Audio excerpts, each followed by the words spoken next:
കഴിഞ്ഞ 3 ദിവസവും രാത്രി 10 മണി കഴിഞ്ഞപ്പോൾ കൃത്യമായും ജനവാസ മേഖലയായ അട്ടിക്കുളത്തേക്ക് കാട്ടാനക്കൂട്ടം ഇറങ്ങി വന്നു. ഇവിടത്തെ കൃഷി വിഭവങ്ങൾ ചവിട്ടിമെതിച്ചും തിന്നും നശിപ്പിച്ച് പുലർച്ചെയാണ് ഇവ മടങ്ങുന്നത്. ഇന്ന് പുലർച്ചെ 5ഓളം ആനകളാണ് ജനവാസ മേഖലയിലെത്തി കൃഷി നശിപ്പിച്ചത്.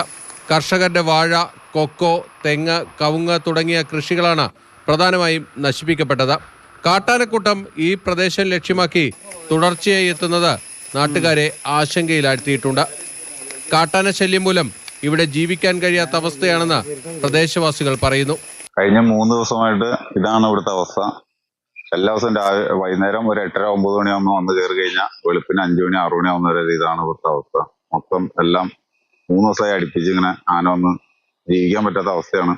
വാഴ, അടയ്ക്കാമരം, തെങ്ങ്, അങ്ങനെ ഇന്നൊന്നുമില്ല, എല്ലാം ദുരിതമാണ് അവസ്ഥ അവിടുത്തെ. ഫെൻസിംഗ് അടിയന്തരമായി സ്ഥാപിച്ച് ജനങ്ങളെയും അവരുടെ കൃഷിയെയും സംരക്ഷിക്കണമെന്നാണ് കുട്ടമ്പുഴ ഗ്രാമപഞ്ചായത്തിന്റെ ആവശ്യം.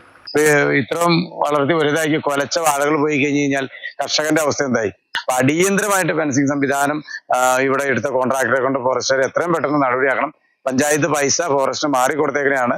ആ നടപടിക്രമങ്ങൾ പൂർത്തീകരിച്ച് എത്രയും പെട്ടെന്ന് ഫെൻസിംഗ് സംരക്ഷണം ഉണ്ടാവണമെന്നാണ് മെമ്പർ എന്ന രീതിയിൽ എനിക്ക് പറയാനുള്ളത്.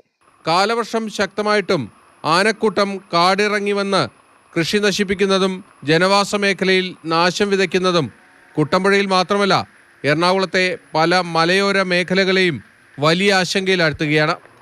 മാതൃഭൂമി ന്യൂസ്, കൊച്ചി.